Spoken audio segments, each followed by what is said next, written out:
So Hippowdon is really interesting. It's really adorable. It's really cute. It also has different colors depending on what gender it is, but it's also it's somewhat tanky. So the thing about Hippowdon's actually one of the really interesting meta picks just because it's a pure ground type. Because it's a pure ground type, it has very few weaknesses. It's only weak to grass, ice, and water. However, it does resist electric, poison, and rocks. So things that throw rocks at you, like Smackdown Rhyperiors or Wild Charge users, they don't really do they don't do much to you at all, especially Wild Charge users. So that's what makes Hippowdon really interesting. Along with that, it has the Elemental Fang attacks, and it has a really interesting... It's pretty tanky. High stamina, good defense, somewhat high attack, and it's a that makes it a very interesting mon. What makes it most interesting is probably the fact that it has the Elemental Fangs. And like I said, with ground typing, you actually do a lot of damage to a lot of the meta. So, for example, for this video, we're just gonna Hippowdon's kind of hard to get. There are several events it had to where you could get one, but to find a perfect one that you could use for Master League is really rare.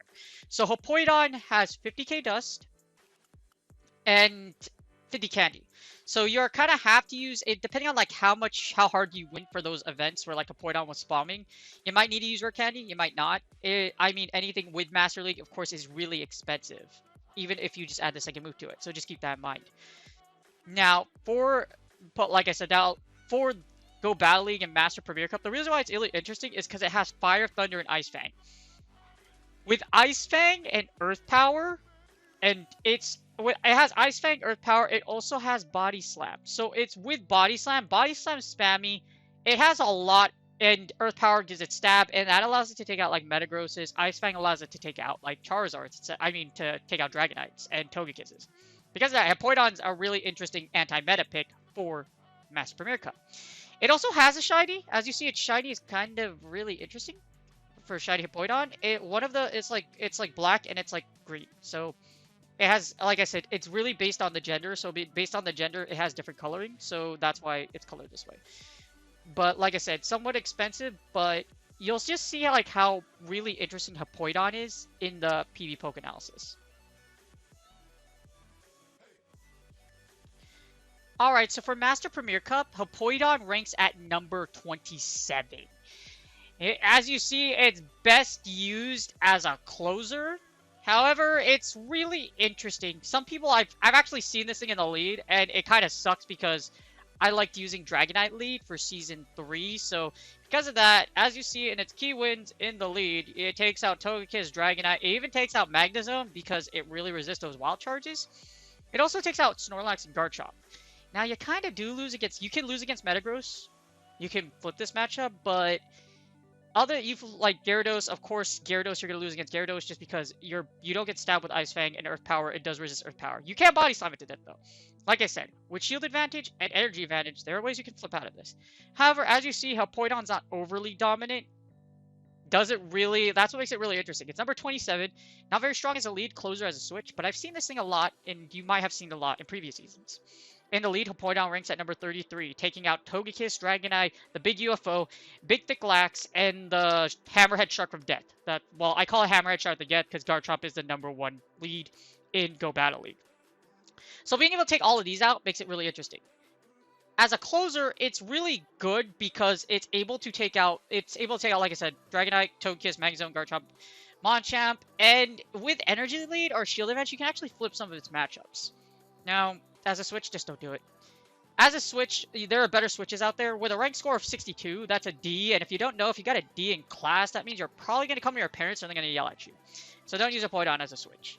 Best used as a closer, but also you've seen it in the lead. You might have seen the lead. I've definitely seen it. Let's just see how it does in the major. Alright, so here's Hippowdon in the 2 shield. Like I said, best used probably as a lead. or and then in the closer. But in the lead, I've seen a lot of Hippowdons in the lead, and if you look on the lead, it actually beats a couple of it. Actually, really interesting. So it beats Conkeldurr, it beats Dragonite, of course, because of Ice Fang. Electivire, you beat Garchomp because of Ice Fang. You lose against Gengar, Glaceon, you'll lose against both versions of Gyarados and Machamp, which is kind of concerning because these are two really popular leads. You do beat Magnezone, you lose against Mamoswine, you lose against Metagross, you also lose against Swampert and Togekiss. It has a lot of weaknesses. I've seen this in Elite a lot, but if you get it, if you match to align it with its strengths, it's really good. So that's the 2 shield. That's why Hippowdon's not really great as a lead, because unless you catch a Dragonite or Togekiss, unless you catch like a Dragonite or like what it's good against, if you look in the back, you even lose against Togekiss. So just keep that in mind. In the 1 shield, Big Hippo, Hungry Hippo actually loses. Well, it loses the Conkeldurr matchup, and it doesn't look like you flip anything else. None of the other matchups are flipped, so you'll still lose against everything but Togekiss. So this is where in the 1 shield you actually flip the Togekiss matchup. I'm guessing you just body slam it to death. So this is where the 1 shield actually matters a lot. Yep, you just literally body slam it to death. Straight body slam. You take out the Togekiss, and it's gone. Now for the no shield. We're running through this really quickly because, like I said, Hippowdon's a really interesting anti-meta pick, but it's only strong against like what you can match it up with. You really need like shield or energy advantage to make it really effective, unless you match up against like Dragonite, Garchomp, etc., which are actually really popular. So I wouldn't rule out Hippowdon at all. So in the zeros, in the closer, you beat Dragonite, Electivire, you beat Gengar in the closer now. You also beat Machamp in the closer. In the closer, with 0 shield, you actually flip Machamp. And you also flip Rhyperior, you also beat Rhyperior and Togekiss. So as long as Togekiss doesn't have 2 shields, you can beat it. But there are other notable matchups, like particularly like Swampert and Snorlax, where it's kind of really interesting. I would definitely, if you plan on using Hungry Hippo, I definitely want you to like take a look at like what you win and lose against. Now, up shield advantage, I think this is where Hippo shines. Up shield advantage, you beat Charizard, you beat Conkeldurr, you beat, let's see, what do you lose? You'll still lose against Mamoswine and Metagross, unfortunately. But it looks like you beat everything except Swampert, Metagross, and Gyarados. You even lose against Glaceon, but... So you lose against... It does take up a lot of matchups if it's up shields, so just keep that in mind. With shield advantage, Hungry Hippo does a lot. Up 2 shields, I'm pretty sure beats a lot of the meta. So up 2 shields, you'll actually beat everything but Gyarados. So just keep that in mind. And that's just Waterfall Gyarados. The reason why Waterfall Gyarados is so hard to beat is just because ground is weak against water. And those waterfalls do super effective damage. Now the 2-to-1s, I think it's a little dicey. Even if you have shield advantage, you still pretty much lose against, like, you'll lose against Gyarados, Glaceon, Mamoswine. Okay, so having up a shield or like not being up 2 shields to the 0. So the 2-to-0s, you actually do really well. You just lose against Mamoswine and Glaceon, but you'll also lose against both versions of Gyarados. So just keep that in mind. Other than that, Hippowdon's actually really strong against a lot of the meta. You take out a lot of core meta. You take out a lot of core picks as long as you have shield advantage or in certain shield scenarios. But it's not looking too promising as far as like an overall pick.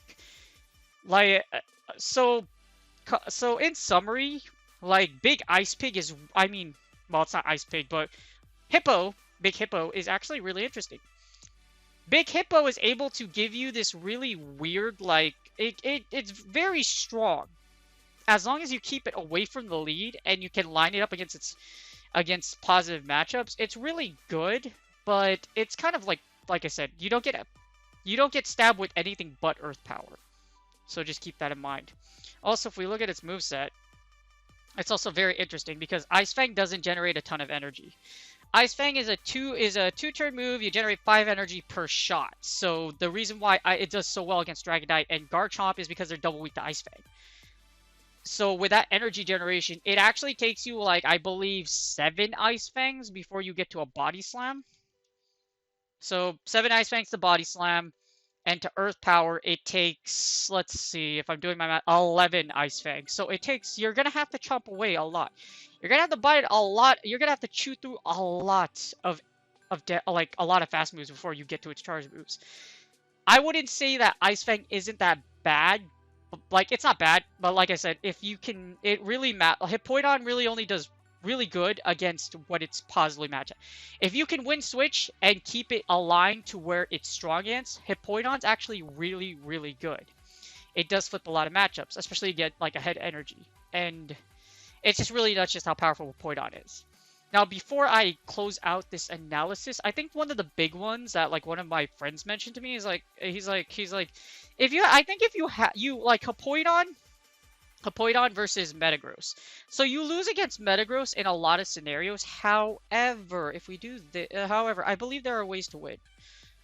So I think you need like okay, so you need to be up 2 shields or the 2 to 1s to beat Metagross. However, if you do have an energy lead, so let's say you have like 35 chomps of energy worth to like do that. So you have a few Ice Fangs. You can actually flip some of these matchups. So you can only, well, you actually only flip one matchup. Yeah, actually, you flip the 2s and you flip the 1s. So if you have residual energy, you can take out Metagross.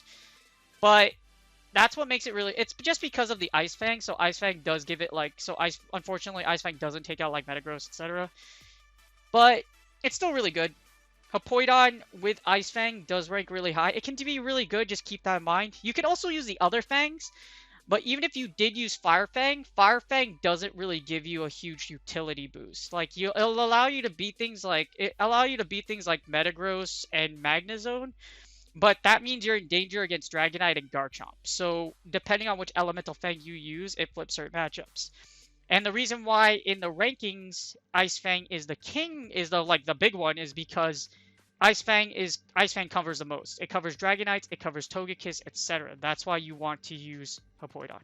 You guys have a great day. Again, really use Ice Fang, and just really like I would definitely test out or play a lot with Hippowdon because it's a really interesting mod. You can break the meta, but it really depends on like what you build around it and how you can align Hippowdon to its strengths. You guys have a good one. I'll see you on the next video.